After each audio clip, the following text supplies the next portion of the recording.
Dongeng Donghua, berjuang melalui alam tertinggi, Dewa Xiaoyan, part 91.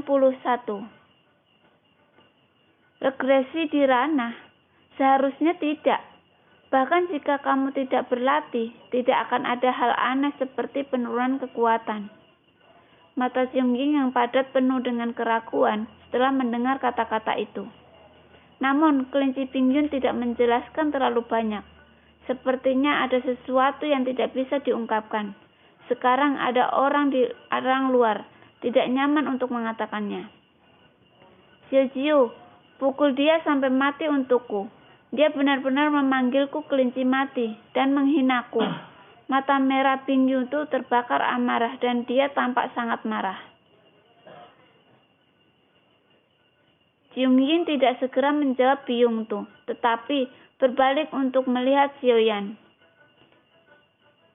Apakah kamu perlu membunuhnya? Xiaoyan tampaknya sepenuhnya mematuhi Xiaoyan dan meminta nasihat Xiaoyan sebelum memulai. Bisakah kamu membunuhnya? Xiaoyan bertanya. Lagi pula dia juga seorang pembangkit tenaga listrik di langkah ke-6, keabadian Kaisar. Tampaknya Xiaoyan tidak menganggapnya serius. Yuan Wei menatap Xiaoyan yang tiba-tiba muncul dari kejauhan.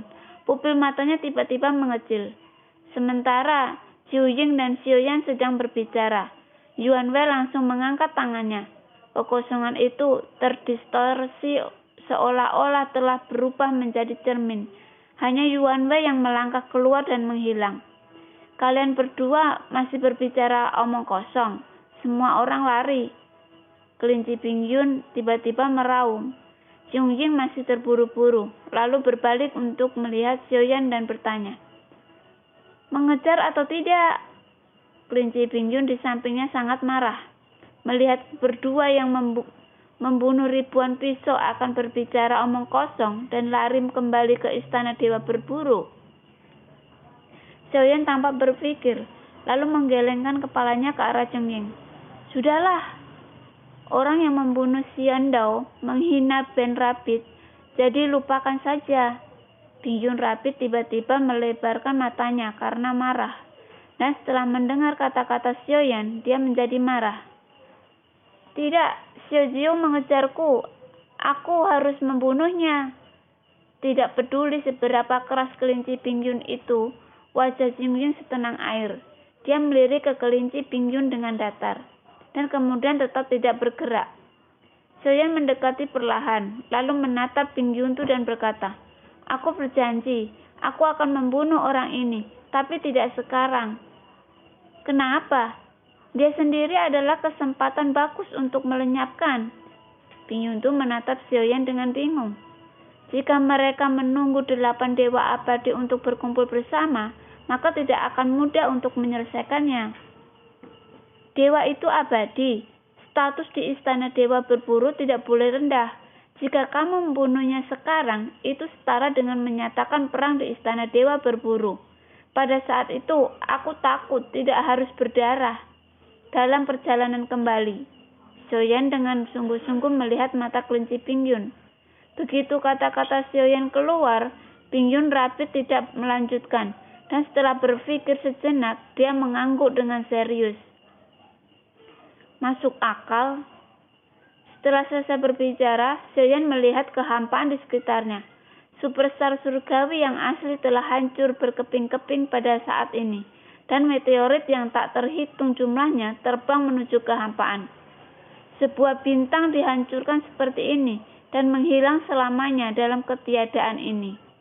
Mata Xiaoyan sedikit menyipit dan dia menghela nafas dalam-dalam. Saya benar-benar minta maaf. Bintang ini hancur karena saya telah menuliskan kebencian ini. Wushan tidak memiliki kebaikan apapun padanya, tapi Wushan tidak pernah memiliki sedikit pun niat buruk di sepanjang jalan, yang membuat Xiaoyan memiliki sedikit kasih sayang padanya dengan seluruh kekuatannya. Dia tidak bisa menyelamatkannya, dan dia tidak bisa menyelamatkan Tianan Chongqing. Klan pemakan jiwa muncul. Dan Yin Agung dan aura jahat menyebar. Xiaoyan mencoba menemukan sisa jiwa Wusan. Tapi sayangnya sinar langit yang berubah terlalu kuat dan semuanya berubah menjadi ketiadaan.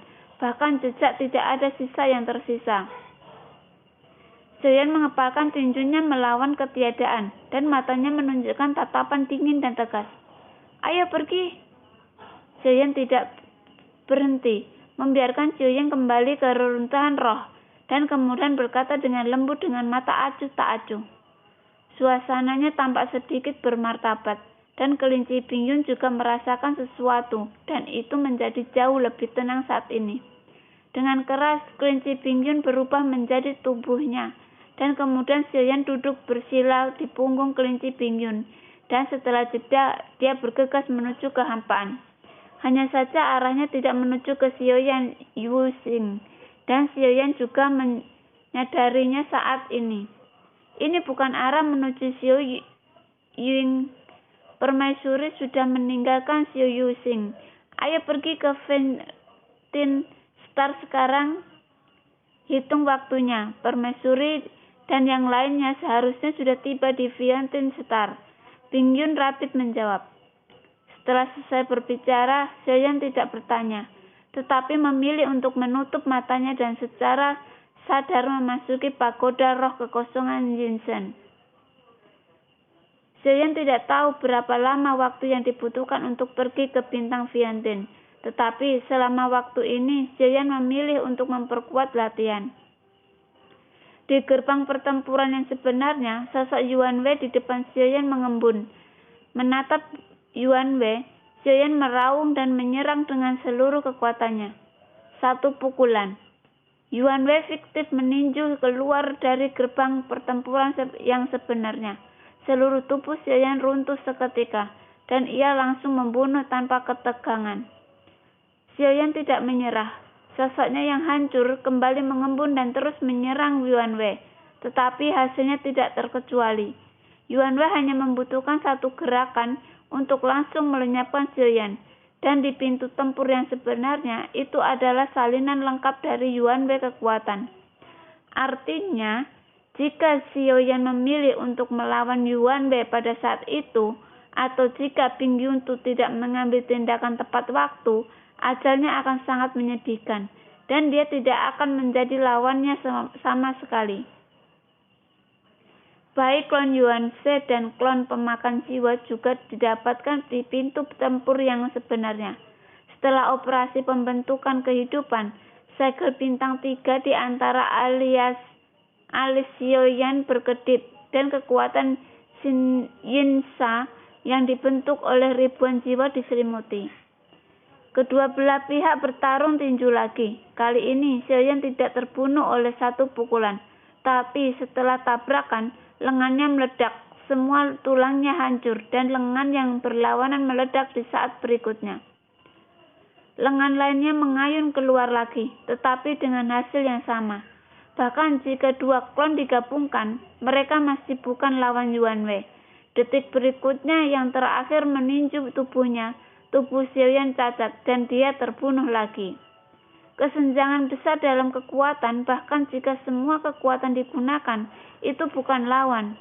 Jika ini hanya bawahan Yuxia, maka untuk mengalahkan Yuxia, kecuali kekuatan dewa, juga menerobos keabadian, tidak ada harapan. Sosok Xiaoyan kembali mengembun, dan pintu tempur yang sebenarnya memberi Xiaoyan kesempatan yang tak terhitung jumlahnya untuk gagal. Dan dalam kegagalan yang tak terhitung jumlahnya, dia merasakan betapa kuatnya dia menghadapi musuh sekarang.